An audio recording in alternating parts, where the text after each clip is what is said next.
할렐루야. 마가복음 6장 45절로 52절까지 말씀 가지고 제목을 한번 따라하겠습니다. 안심하라. 내니 두려워하지 말라. 이런 제목과 함께 하나님 말씀 나누기 원합니다. 마가복음 6장을 보고 있는데요, 오늘 함께 읽으신 6장 45절로 52절 이 본문 그 앞에 어떤 사건이 있냐면, 성경 보시겠어요? 무슨 사건이 있습니까? 무슨 사건? 예? 6장 45절 그 앞에 오병이어의 사건이 있습니다. 그렇죠? 예. 물고기 2마리, 떡 5개로 남자만 5,000명. 그렇죠? 남자만 5,000명 먹이시고 12광주리가 남는 기적의 사건이 일어납니다. 그런데요, 제가 혹시 여러분들 가운데 아시는 분 계실까 한번 질문을 드려봅니다. 예수님께서 광야에서, 갈릴리 호숫가 광야에서 남자만 5,000명 먹이신 사건이 있고, 그 다음 연이어서 또 한 가지 사건이 일어납니다. 오병이어의 사건 직후에 일어난 사건이에요. 한번 따라할까요? 오병이어 사건 직후에 일어난 사건. 무슨 사건이 있었을까요? 이거 맞추시는 분에게 제가 짜장면 사드릴게요. 혹시 아시는 분 있으세요?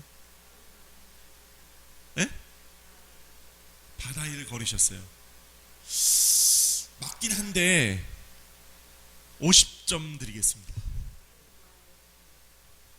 세례 요한의 죽음은 그 앞에고요, 마가복음만 봐서는 안 나옵니다. 제가 말씀드릴게요. 마가복음 6장과 같은 내용을 기록하고 있는 요한복음 6장에 보면요, 예수님께서 남자만 5,000명, 여자와 아이들까지 합하면 한 2, 3만 명 되는 사람들을 물고기 5마리, 물고기 2마리, 보리떡 5개로 다 먹이셨거든요. 다 먹이셨어요. 아멘이 없으시네. 다 먹이셨어요. 12광주리가 남을 정도로 풍성하게 먹이셨거든요. 그러고 난 뒤에 그 물고기와 떡을 먹은 그 5,000명들이 갑자기요, 요한복음 6장 14절 15절에 보면 그 사람들이 예수님을 임금 삼으려고 해요. 우리 14장 15절 자막 띄워져서 함께 읽겠습니다. 시작. 그 사람들이 예수께서 행하신 이 표적을 보고 말하되 이는 참으로 세상에 오실 그 선지자라 하더라. 그러므로 예수께서 그들이 와서 자기를 억지로 붙들어 임금으로 삼으려는 줄 아시고 다시 혼자 산으로 떠나가시니라. 요한복음 6장에 보니까요, 그 오병이어를 먹었던 사람들이 갑자기, 야, 이 사람이다, 이 사람이야, 이 사람이네, 이 사람이야, 우리가 그토록 기다렸던 메시아네. 겨우 물고기 2마리와 보리떡 5개로 이 2, 3만 명 되는 사람 다 먹이시고 12광주리까지 남기려고 보니까 이 사람이네, 우리가 기다렸던 메시아가 이 사람이야. 우리 이 사람을 오늘부터 임금 삼자. 이 사람이 이 갈릴리 지역의 분봉왕이 되어야 돼. 예수님 당시에 갈릴리의 분봉왕은 누굽니까? 헤로드 왕이에요. 헤로드 왕. 야, 이 사람이 이제 로마에서 내려보낸 헤로드 왕 말고 우리에게 보리떡 5개, 물고기 2마리로 5,000명, 12광주리 남는 이 기적을 행하신 이분이야말로 우리의 왕이 되어야 돼 라고 하면서 예수님을 갑자기 임금 삼으려고 해요. 여러분, 예수님이 갈릴리의 분봉왕 되시려고 이 땅에 오셨습니까? 아니요. 예수님 그렇게 오신 분이 아니에요. 예수님은 갈릴리의 분봉왕 되시려고 이 땅에 오신 분이 아니에요. 그래서 그들이 억지로, 강제로 예수님을 자기들의 임금 삼으려고 하는 줄 아시고 그들을 다 돌려보냈어요. 다 가라. 그리고 제자들에게도, 야, 저 갈릴리 호수 건너편 베세다로 돌아가라. 베세다가 다른 말로 하면 가버나움 아니에요? 글로 가라. 그리고 예수님은 홀로 또 다시 산으로 올라가셔서 뭐 하실까요? 기도하셨습니다. 뭐라고 기도하셨을까요? 뭐라고 기도하셨을까요? 성경에는 기록되어 있지 않지만, 주님, 저 우매한 자들이 나를 이 갈릴리의 정치적인 왕으로 세우려고 합니다. 저들이 영안을 열어서 저들이 그리스도를 알아보게 하시고 저들도 아버지 하나님을 믿고 구원받는 백성들 되게 하여 주옵소서. 그렇게 기도하지 않으셨겠어요? 저들이 다 그리스도를 알아보게 하소서. 그리고 나의 그리스도적 사명을 끝까지 완수할 수 있도록 도우소서. 그렇게 기도하지 않았겠어요? 제 생각입니다만 그렇게 기도하셨을 것 같습니다. 아닌가요? 그리고 제자들을 위해서도 기도하지 않으셨을까요? 베세다와 가버나움으로 보내신 예수님, 그들이 또 배를 타고 그 밤중에 건너가야 되는데 그들을 위해, 제자들을 위해 기도하지 않으셨겠어요? 그렇게 한참 기도하고 계시는데 아니나 다를까 그 갈릴리 바다에 바람이 또 부는 겁니다. 바람이 불어요. 그 바람 부는 가운데 일어나고 그 풍랑 가운데 제자들과 예수님 사이에 일어났던 일들을 오늘 저와 여러분들이 마가복음 6장을 통해 보고 계시는 겁니다. 말씀 나누기 전에 예수님 기도를 많이 하셨어요. 그렇죠? 그렇죠? 예수님은 기도로 본을 보이셨어요. 공생의 사역 시작하시기 전에 먼저 40일 금식기도 하셨고, 그렇죠? 그 40일 금식기도 하셔서 마귀의 시험을 3번이나 하나님 말씀으로 이기시고, 그러니까 마귀의 시험을 이기는 건 금식하고 기도하고 하나님의 말씀밖에 없다. 우리는 깨달을 수 있겠죠. 그렇게 기도하시고 새벽마다 기도하시고, 그렇죠? 새벽마다 기도하시고, 우리가 예수님의 제자요 예수님을 따른다고 하면 저와 여러분 새벽에 나와 기도해야 되실 줄로 믿습니다. 아멘이 약하고 몇 번 안 되시는 거 보면 우리가 예수님을 따른다고 하면 우리도 예수님처럼 새벽에 나와 기도해야 될 줄로 믿습니다. 제가 화요일날 목요일날은 항상 제가 설교하면서 새벽 예배 인도하잖아요. 여러분 아세요? 아세요? 제가 나와서 새벽 예배 인도하는 날은요, 설교만 할 뿐만 아니라 안수기도까지 해드립니다. 아셨어요? 안수기도까지 해드려요. 다 나오세요. 그러니까 안수기도 해드리니까 다 나오시라 이 말씀 드리는 겁니다. 또 예수님 밤이 맞도록 밤이 새도록 기도하신 거죠. 밤이 새도록 기도하시고, 결국은 예수님께서 공생의 마지막 십자가에 달리시기 전 겟세마네 기도에서는 땀이 핏방울이 되도록 기도하시고, 제자들에게도 너희는 한시도 깨어 기도할 수 없느냐 가르치시면서 1시간 이상 기도하실 것을 명령하셨습니다. 예수님 그렇게 습관을 쫓아 기도하시는데 예수님의 명령받아 가버나움으로 베세다로 배를 타고 건너가던 제자들이 그 바다 한가운데에서, 호수 한가운데에서 풍랑을 만났습니다. 풍랑을 만난 제자들에게 예수님은 걸어서 그들에게 가십니다. 밤 4경에 그랬으니까 요즘 시간으로 따지면 새벽 한 3시쯤이라고 합니다. 새벽 3시, 4시 이런 시간쯤인데 그 새벽에 밤에 풍랑을 만났으니 캄캄한 밤에 얼마나 제자들은 무서웠을까요? 얼마나 두려웠을까요? 그 제자들에게 예수님은 물 위를 걸어서 가셨습니다. 그리고 제자들을 만나셨어요. 이 가운데서 하나님께서 저에게 주신 메시지 2가지 여러분과 함께 나누기 원합니다. 첫째는 한번 따라할까요? 명령 따라 가다가도 바람을 만날 수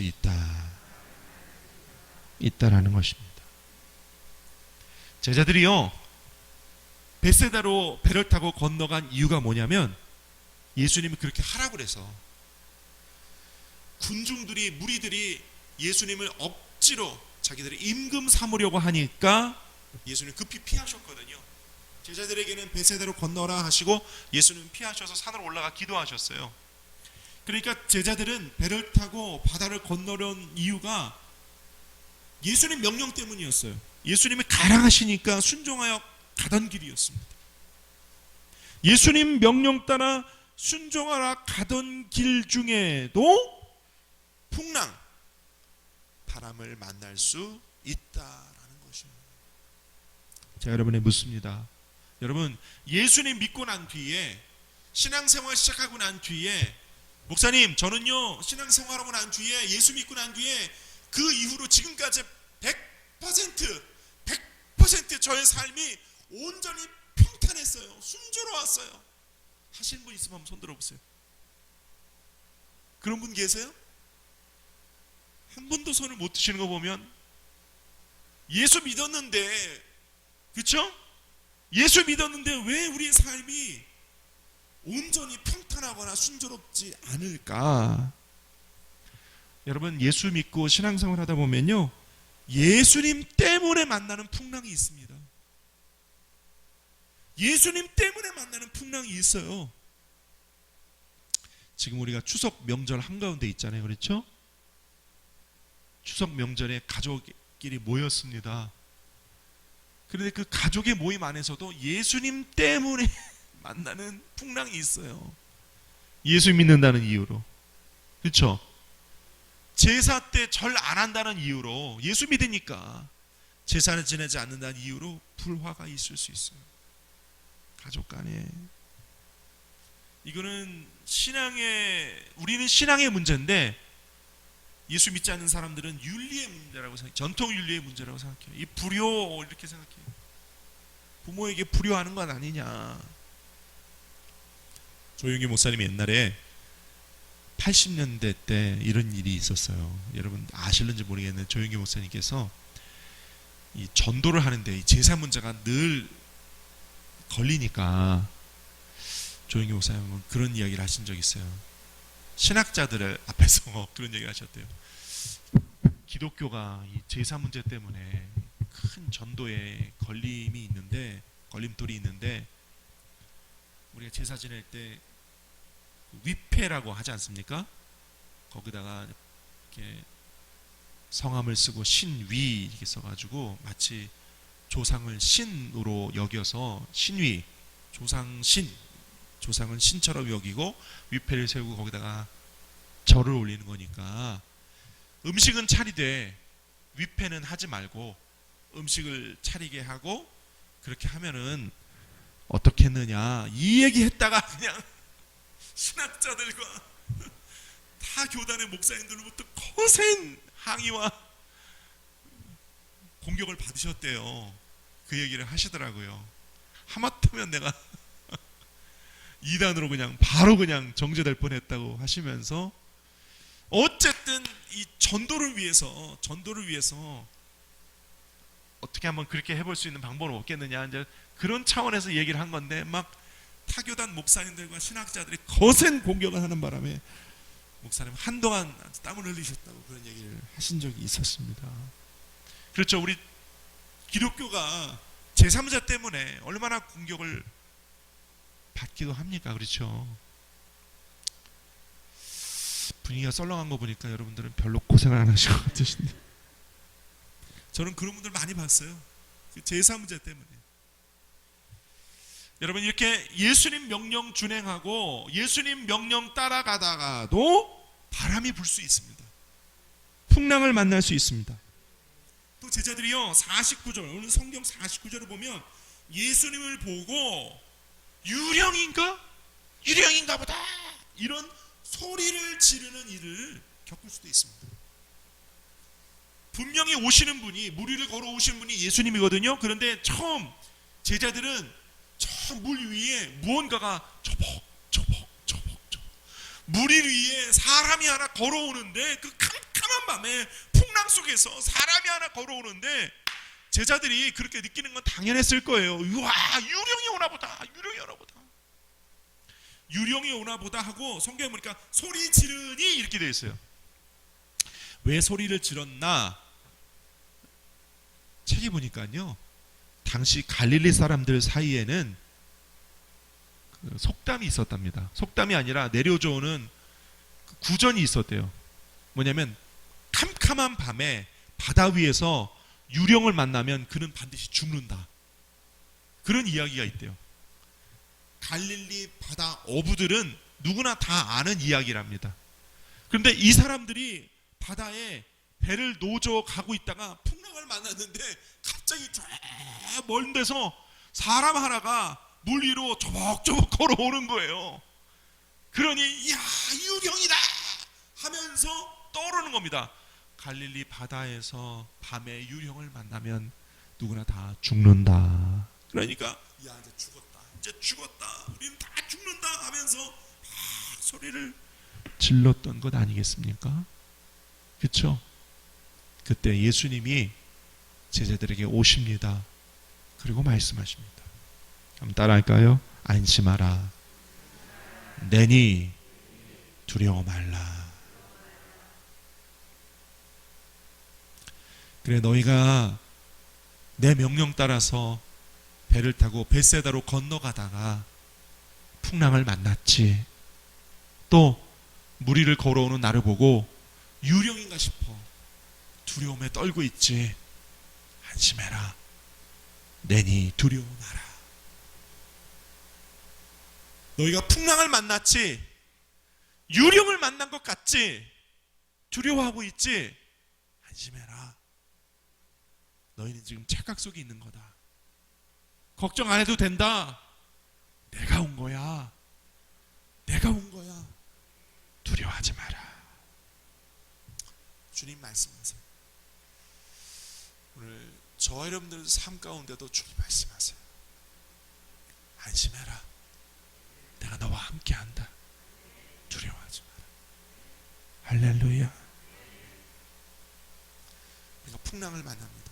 물질의 풍랑, 질병의 풍랑, 자녀 문제의 풍랑, 인생의 수고하고 무거운 풍랑들을 만납니다. 죽을 것 같습니다. 망할 것 같습니다. 이대로 끝날 것 같습니다. 그러나 주님 말씀하세요. 안심해라. 내가 너와 함께 한다. 두려워하지 마라. 예수님이 그 풍랑을 만난 제자들 때문에 직접 물 위를 걸어 그들에게 가셨거든요. 할렐루야. 우리가 풍랑 만날 때 주님 우리에게 오세요. 물 위를 걸으시면서까지 우리에게 오세요. 그리고 우리를 만나주세요. 믿으시기 바랍니다. 둘째로 그 밤에 예수님께서 제자들의 배에 오르십니다. 그때 예수님께서 배에 올라 그들에게 가시니 그 다음 어떤 일이 벌어집니까? 51절을 우리 함께 읽습니다. 시작. 배에 올라 그들에게 가시니 바람이 그치는지라 제자들이 마음에 심히 놀라니. 한번 따라할까요? 바람이 그치는지라. 크게 따라하겠습니다. 바람이 그치는지라. 할렐루야. 예수님이 풍랑 만난 제자들의 배에 올라가시니 바람이 그쳤습니다. 바람이 그쳤어요. 여러분 예수님만 오시면 문제는 해결됩니다. 질병의 풍랑이 그쳐집니다. 물질의 문제의 풍랑이 그쳐집니다. 인간관계의 문제가 해결됩니다. 여러분 우리 삶의 인생의 여정에도 예수님만 오시면, 예수님만 우리 삶의 배에 올라타시기만 하면 풍랑이 끝나는 겁니다. 문제가 해결되는 겁니다. 사망과 절망의 풍랑이 그쳐집니다. 갈등과 괴로움의 풍랑이 그쳐집니다. 몸과 영혼의 질병의 풍랑이 사라지는 것입니다. 가난과 저주의 풍랑이 끝납니다. 지옥과 죽음과 멸망의 풍랑이 사라지게 되는 것입니다. 풍랑이 그치니까 영혼이 잘됨같이 범사가 형통케 되고 강건하여 생명을 얻되 넘치게 얻게 되는 것입니다. 여러분. 때로는요 인생의 풍랑이 거세게 모질게 우리 가운데 불고 있을 때 주님이 우리 배에 타시기를 원하시는데 주님을 인정하고 환영하고 모셔드리고 의지하지 않는 우리의 모습이 있을 때가 있어요.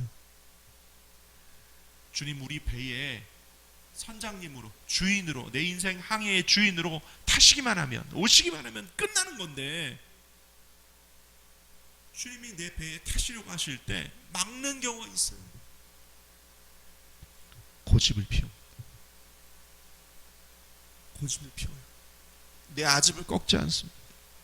미움과 다툼과 시기와 원망과 분노와 한을 풀지 않습니다. 그대로 가지고 있어요. 복수의 칼날을 갑니다. 복수할 날만 기다리고 있습니다. 그러면서 인생의 풍랑을 고스란히 감았습니다. 내 마음의 문을 열지 않고 내 생각의 끈을 놓지 않고 그렇게 풍랑을 계속 맞으면서 하나님을 원망합니다.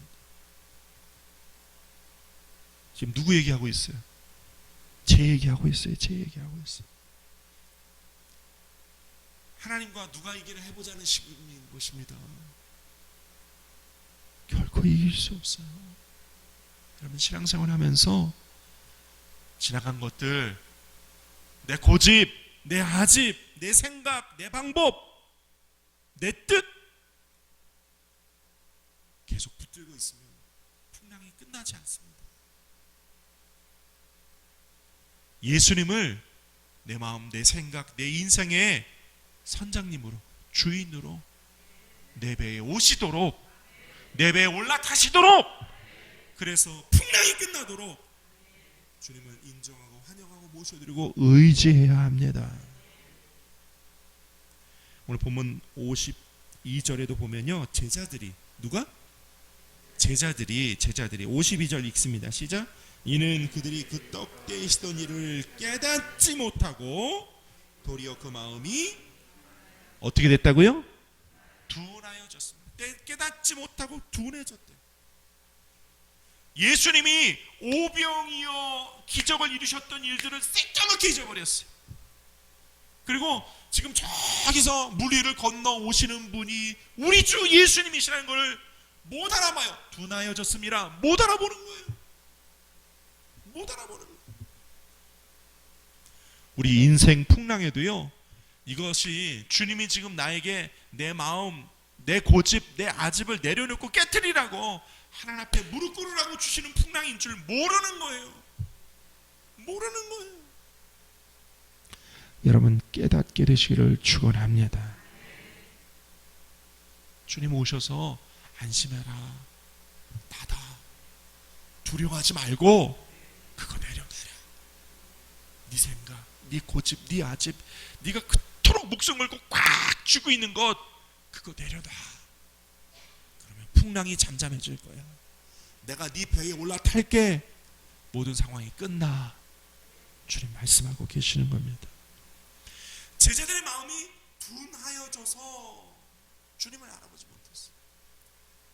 오늘 기도하면서 풍랑 가운데 주님을 바라보면서 깨닫게 되시는 저와 여러분 되시기를 축원드립니다. 하나님의 말씀의 정면으로 외벼되는 고집, 아집, 원망, 불평, 미움, 원한, 거짓됨을 풀지 않고 내려놓지 않으면 주님이 보이지 않습니다. 예수님이 보이지 않습니다. 믿음이 생기지 않습니다. 영안이 열리지 않습니다. 인간의 마음을 앞세우니까 하나님이 보이지 않는 것입니다.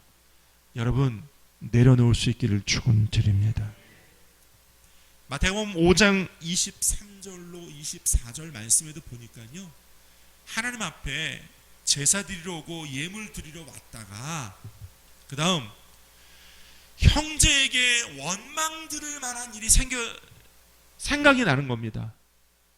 에? 하나님 앞에 제사 드리러 예물 드리러 왔는데 형제와 원망을 주고받을 만한 일이 아직 해결되지 않은 일이죠.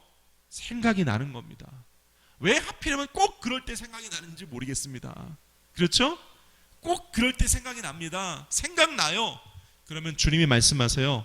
생각나거든 예물을 제단 앞에 내려놓고 가서 형제와 화목하고 그 후에 와서 예물을 드려라. 형제와 화목하지 받지 않고 와서 예물 드리면 주님 안 받으시겠다는 거예요. 무서운 이야기입니다. 가서 따라합시다. 가서 형제와 화목하고 그 다음 와서 예물을 드리래요. 할렐루야. 사랑하는 경인 성도 여러분, 형제 자매와 함께 풍랑을 만나거든 예수님을 내 인생의 배 위에 초청하여 모셔드리시기 바랍니다. 예수님만 배에 타시면 끝납니다. 예수님만 내 인생의 배 위에 올라타시고 내 인생의 주인 삼으면 끝나는 것입니다. 놀라지도 말고 두려워하지도 말고 내 인생의 배에 오르신 예수님을 붙잡으시기 바랍니다. 그분의 명령에 순종하시기 바랍니다. 그렇게 되면 주님이 풍랑을 잠재워 주시고 무사히 건너편 베세다에 도착하게 해주시는 것입니다. 마가복음에는 없지만 마태복음 14장에 보면 같은 장면이 있어요. 그 장면에 예수님이 걸어오실 때 그 배 위에 있던 사람들 중에 베드로가 주님 나도 무리를 걷게 하소서라고 뛰어내립니다. 걷다가 마태복음에 베드로도 점점 물속에 빠져들어가는지라. 왜 빠져들어갔을까요? 왜 빠져들어가요? 풍랑을 보고 파도로 봤기 때문이에요. 마음에 두려움이 왔기 때문이에요. 예수님께서 베드로 건져주시면서 이렇게 말씀하세요. 마태복음 14장 31절 예수께서 즉시 손을 내밀어 베드로를 붙잡으시며 이르시되 무엇이 작은 자요? 믿음이 작은 자요 왜 의심하였느냐 이러세요. 제가 오늘 여러분에게 설교하고 있어요. 여러분 인생의 배에 예수님 모셔드리시고 여러분 인생의 배의 한가운데 예수님 올라타시도록 여러분 인생의 배에 예수님을 초청하십시오. 여러분의 것을 내려놓으십시오 하는데 예수님께서 베드로에게 하신 것처럼 믿음이 작은 자여 왜 의심하였느냐. 이 마음이 있다니까요. 우리 안에 있어요.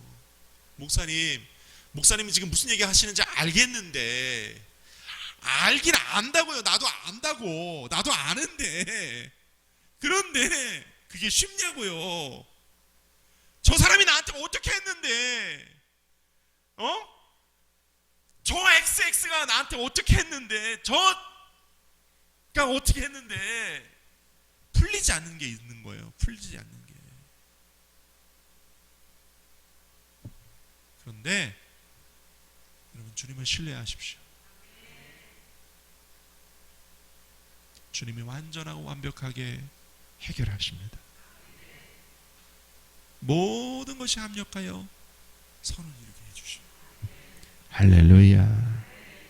우리는 아직도 하나님의 말씀과 우리 믿음에 위배되는 거짓, 교만, 아집, 원망, 원한, 불평을 붙잡고 있어. 그렇게 되면 주일 예배도 이 기쁘고 행복한 명절도 다 고통이 되고 고행이 되고 예수 믿는 이유만으로 가족들을 만날 때 고행이 되는 것입니다. 고행이 되는 것입니다. 오늘 저와 여러분들이 예수님을 인생의 주인으로 내 배에 올라타시도록 인정하고 환영하고 모셔드리고 의지하고 내 것을 내려놓고 예수님 손 붙잡고 승리하실 수 있기를 축원드립니다. 말씀 맺습니다. 예수님 오늘 저와 여러분들에게 말씀하십니다. 내니 두려워 마라. 내가 너의 두려움, 내가 너의 아픔, 내가 너의 상처, 내가 너의 지난날의 고통들, 원한, 쓰라림, 한맺힘 내가 다 안다. 내가 다 안다. 그 모든 고통과 상처, 아픔들을 내가 이미 십자가에서 다 지고 다 해결해 놓았다. 두려워 마라. 의심하지 마라. 내가 왔다. 내가 너의 인생의 배에 올라타기를 원한다. 원한을 풀어라. 상처를 내려놓아라. 한맺힘을 내려놓아라. 주님 말씀하고 계십니다.